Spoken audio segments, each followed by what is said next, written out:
what is up? This is my 10-day review with the Beast X in pink and blue. Really nice color. As usual, 10 hours of usage a day. My hand size 21 by 12. Temperature is 93, 94 upwards inside here. It's about 80%, 90% humidity outside. It's about 45% in here. I've got like sweaty fingertips and a clammy hand, but I've got a soft, gentle, relaxed grip. So anyway, let's start with the battery life and cleanliness check. It's just one day. 4K polling, 1 day of battery life. To be exact, I wanted to be precise, so I measured it.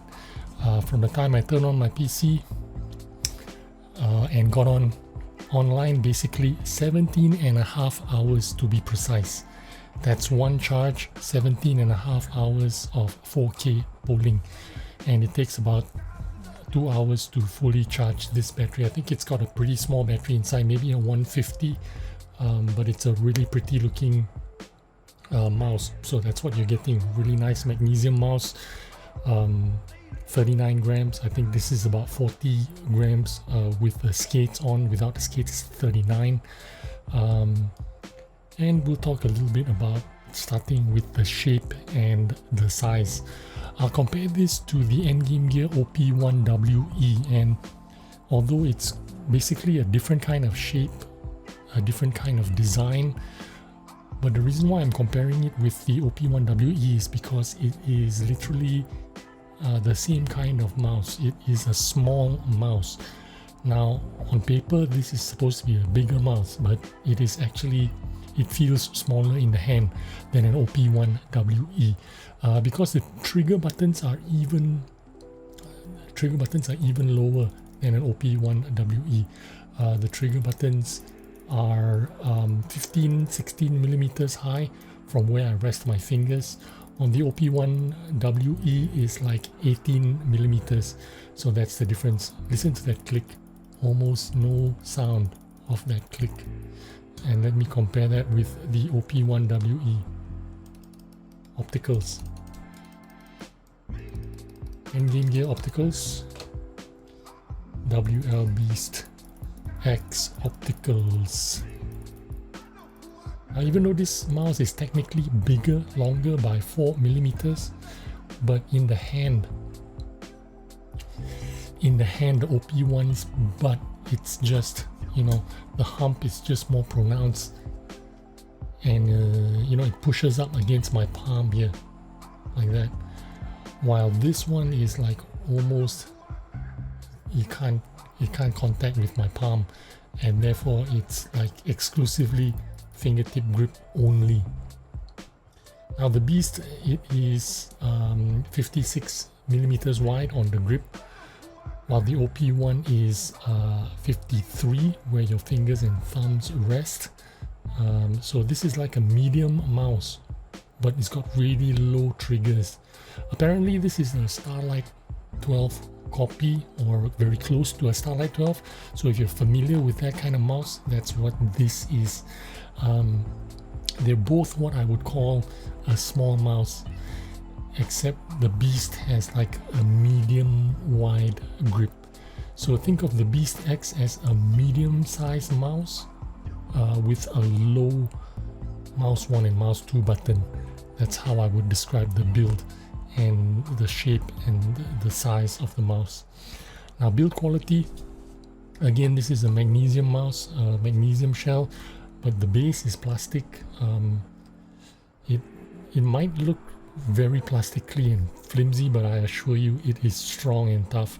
I wouldn't want to put too much pressure pressing onto it. If I pressed hard enough, I'm sure I could break it. If I pressed hard enough here, I'm sure I could break it. I know my strength, I know I could break it. This is not what this channel is about. Pushing it to the limits and trying to break things is not what I'm about to do.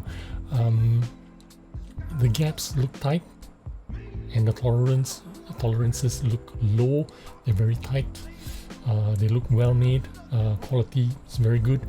I've got the highest grade version with the rubberized coating and a special two-tone color, of course, a pink and blue color. The Rubik's Cube makes the price of this mouse seems justified with the hefty weight on it. And then the display screen with its, it feels premium. And, it's presented as a premium product. Even the unbox is kind of premium. Let me show you. It's got kind of like that Lamzu feel. You open it like that, and it presents itself this way, kind of premium. Okay, now I mentioned the rubberized coating. It seems like it's an extra, like you get upsold for extra $10. You get this option of a rubberized coating. Now it's not an aggressive kind of grippy feel. It's more like a milder kind of rubberized feel. Maybe you can compare it to a G Pro Superlight kind of coating, not the extra sticky stuff. And to be honest, because this mouse is full of holes, I don't even know if that rubberized coating is useful or not. I can certainly feel it in my fingertips, but on the sides, I almost only feel the holes, you know what I'm saying? So yeah, that's what I think about the coating. Now the buttons, I saw somewhere on YouTube that these buttons were Omron opticals, but they are totally different to the Omron opticals on the Sprime. Let me show you. Here's the Sprime. Very nice. Now for me, the Sprime is the best, but now this is the best because this is even nicer feel, nicer sound, nicer feel. And I think it's kind of different feeling to the Sprime. Is because this is a magnesium body and the Sprime is like a carbon composite. But in case you didn't know, the Sprime was the best feeling optical clicks at the moment. I heard the Ninjutsu Sora V2 also has the same sounding and feeling clicks as the Sprime. However, in my opinion, the Beast X is now the numero uno, number one best optical click in my opinion. It's so soft, it's almost silent. You can hear that, right? It's completely different to the Sprime. You can barely hear it when you press the M1 and M2. Now I know some people who will not like this because they need that feedback, but for me this is just a perfect click on any mouse, whether it be optical or mechanical. That's just my opinion. Now as for the feet are straight up as don't even bother, go straight to aftermarket skates and don't look back. Both the PTFE and the glass options that are provided are below acceptable levels. These are of course the Obsidian Reds. Even if you're a casual or a beginner, you should go for aftermarket skates. Like for me, I'm a basic bitch. I like stock skates most of the time unless I'm forced to go for aftermarket skates, but you do what you gotta do. If the stock skates suck, just get some aftermarket skates, and this is a case where you need to, because the stock skates, the stock last PTFE, whether it's the corner skates or the big fat ones, they're just ass. In terms of performance, I like the intuitive user interface, as you can see here, and the custom screen in the dongle. You can assign your mouse buttons just by clicking on the picture itself. You can assign your side buttons, your mouse 1, mouse 2, your scroll wheel. Very nice user interface. And then the dongle itself with the screen, telling you the time, your DPI, your polling rates, your battery life, That's pretty cool, not gonna lie. And the added features of customizable graphics and GIFs. If you want, you can put your own picture in there.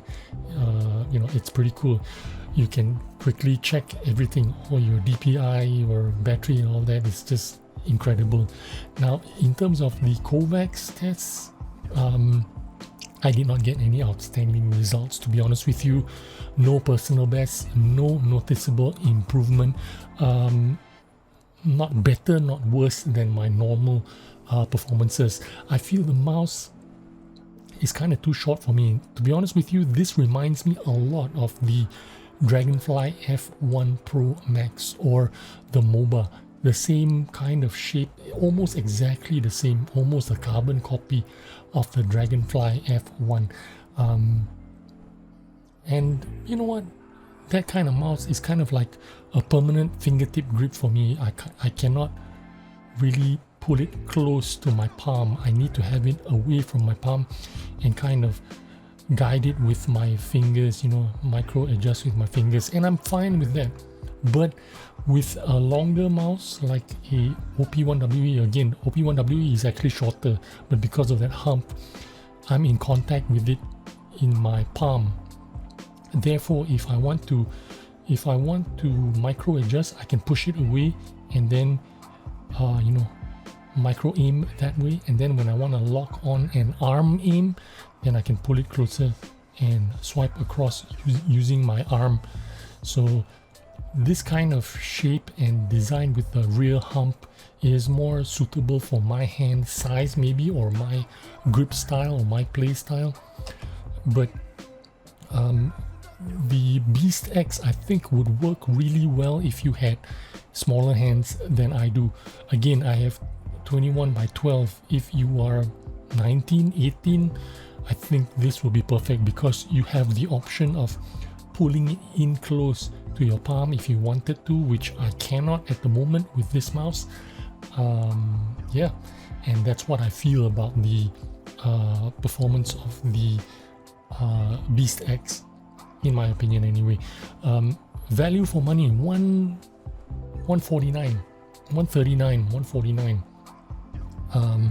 I think this is pretty good if you're going to compare this price range with a Razer or a Logitech G Pro Superlight. You're getting a lot more. You're getting 4K polling, you're getting a cool dongle that's customizable. I think for a lot of people this is going to be better value. Now, how robust is it and how about the longevity? We don't know that yet because this mouse is just too new to say, you know, if this is going to outlast a G Pro Superlight. Maybe a G Pro Superlight is going to be, you know, more robust in the long run. I don't know, but from what I'm seeing so far, I'm liking it.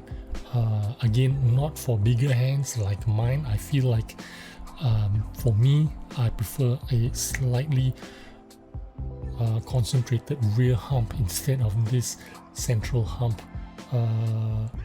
you know, which is not bad for some people. This central hump is going to be working for some people. Just for me, I prefer a rear hump that I can use my palm more often. Anyway, that's my video for the Beast X. Hope you enjoyed this video, took some useful information, and I will see you on the next one. Bye bye.